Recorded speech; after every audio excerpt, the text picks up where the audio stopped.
What's up, you guys, and welcome back to yet another video where I talk about people who make tens of millions of dollars more than me and say that they're wrong.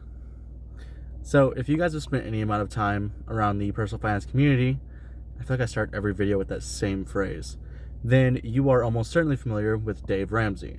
He is one of the most prolifically well-known individuals in the entire community, and for good reason. He has a very popular podcast.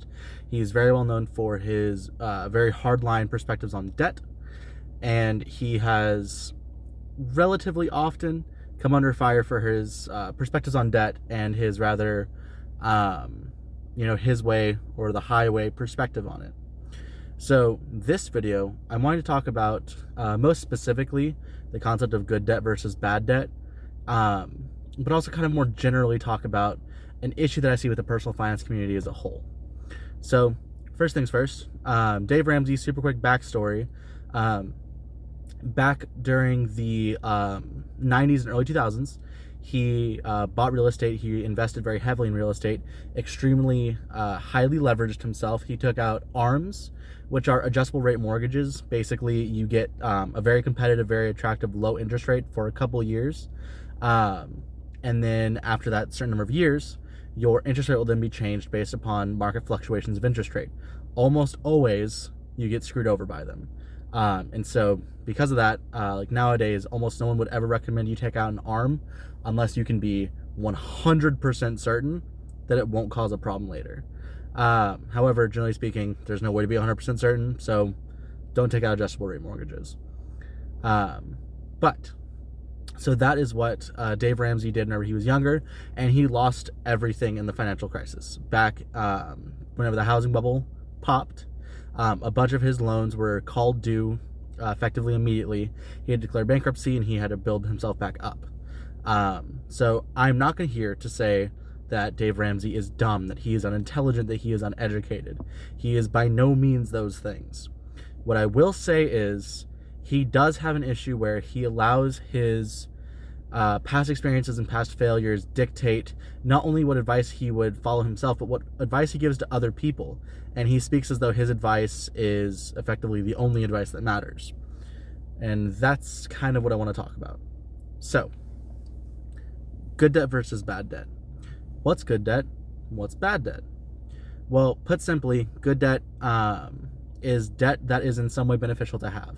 So typically how people will define it is if the debt either makes you cash flow, so it is cash flow positive for you, or sometimes it's just dictated as debt that's under a certain interest rate, typically whatever you could expect to see from the stock market on a year-over-year basis. So think 5 to 7%. If your interest rate on the debt is below that, people would argue it's typically more beneficial to pay no more than the minimum payment on that debt and instead invest that excess money into the market, because on average it should outpace the interest that you're paying. So then on the flip side, bad debt would simply be debt that doesn't make you cash flow and that is of a higher interest rate. It's very expensive to you, or it is just simply losing you money much faster than you'd be gaining it if you invested your money.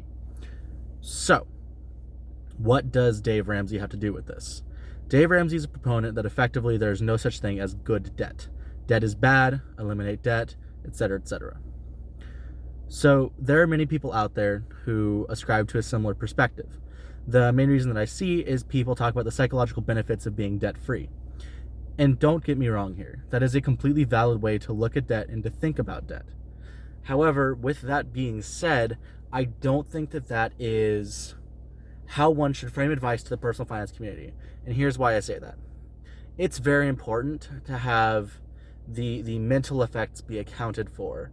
I've mentioned that in prior videos, both ones I've published here and just ones that I've made talking about this, that I've sent to friends and things like that. It is very important to keep the psychological benefits in mind of certain decisions. However, when we're looking at giving catch-all advice to the personal finance community, it's never that easy, because everybody's goals are different and some people are more objective about things than others.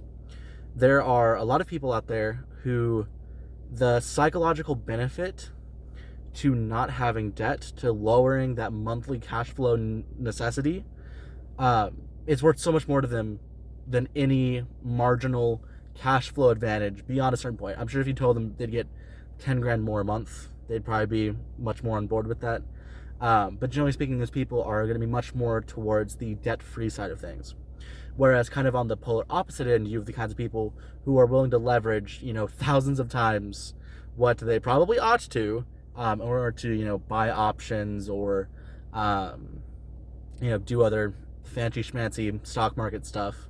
But both ends of that are totally valid. And I think, though, that generally speaking, it's a good idea to have a more moderate perspective. For me, for instance, I very much so see the benefit of leveraging oneself and leveraging one's money. Now, does that mean that I want to have, a net worth of 10,000 and a, debt ratio of, 100 times that? 1,000 times that? No, absolutely not. My God, that'd be so stressful. I would be terrified. Almost regardless of cash flow, my God, that would be terrifying. However, with that being said, that doesn't mean that leverage is bad. That doesn't mean leverage is bad for me. I'm a big fan of leveraged assets. I'm a big fan of buying homes with very low down payments, provided they cash flow, and writing out that mortgage term the whole way through.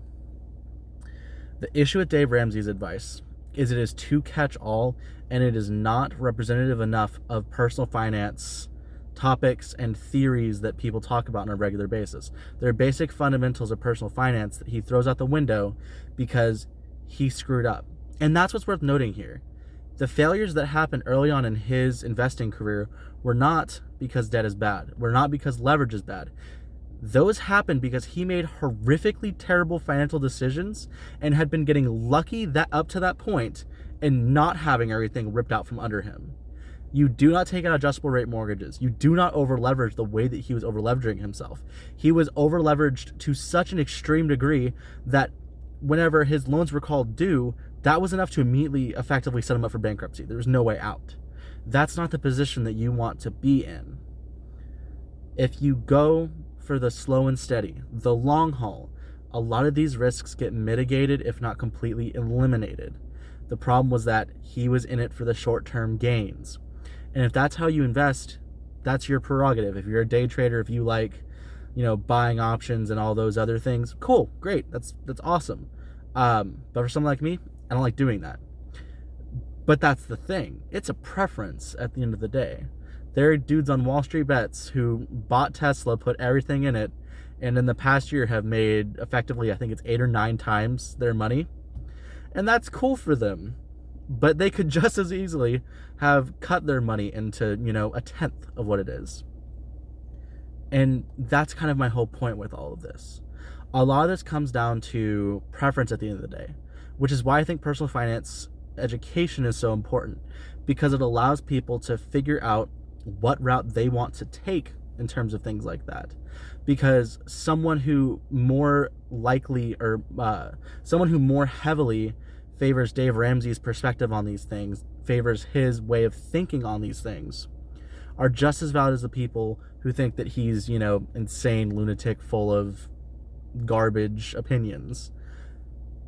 Both sides have valid points. And so I think that what needs to be focused on more than anything else is teaching people the fundamentals and the basics and letting people figure out what works best for them. If someone wants to be very leveraged, cool. So long as they know the risks of that and they do the proper steps to mitigate those risks, it can be a fantastic thing for them. And if they're the type of person who, the psychological benefit of not having all those debts on their, balance sheet, that's okay too. When we're talking about personal finance, when we're talking about educating ourselves on very important matters like this, I think that perspective is very, very important because it's not focused on enough. No one talks enough about, hey, these other opinions are still super valid, and it's just the matter of, we disagree. I prefer investing this way, they prefer investing this way. It's typically, this is the right way, and this is the wrong way. And I don't think that's the right way to look at things. Not everyone focuses on cash flow. Not everyone focuses on net worth. Typically, you'll have someone who tends to focus on one or the other, but there's also a lot of hybrids. So, anyways, with all that being said, I know it's very rambly, but when you're looking at personal finance YouTubers, when you're listening to their advice, whenever you are, ingesting the information that they give you, do so with a grain of salt and do your best to get people of opposing viewpoints. So, for every Dave Ramsey, get a Graham Stephan, the people with bigger pockets, get the people who are very into leveraged debts.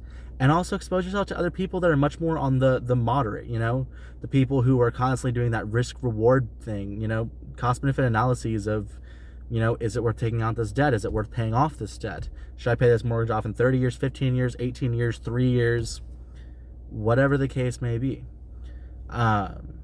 So with all that being said, thank you for watching. I know this was kind of rambly and I'm very sorry for that.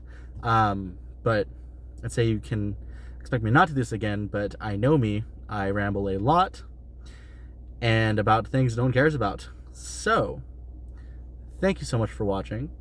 If you liked the video, please do, leave a like and subscribe. If you have any advice, any questions, any things you want me to cover in a video, I'd love it if you left a comment down below. And with all that being said, thank you for watching. I appreciate you so much, and I hope to see you in the next video. Bye-bye.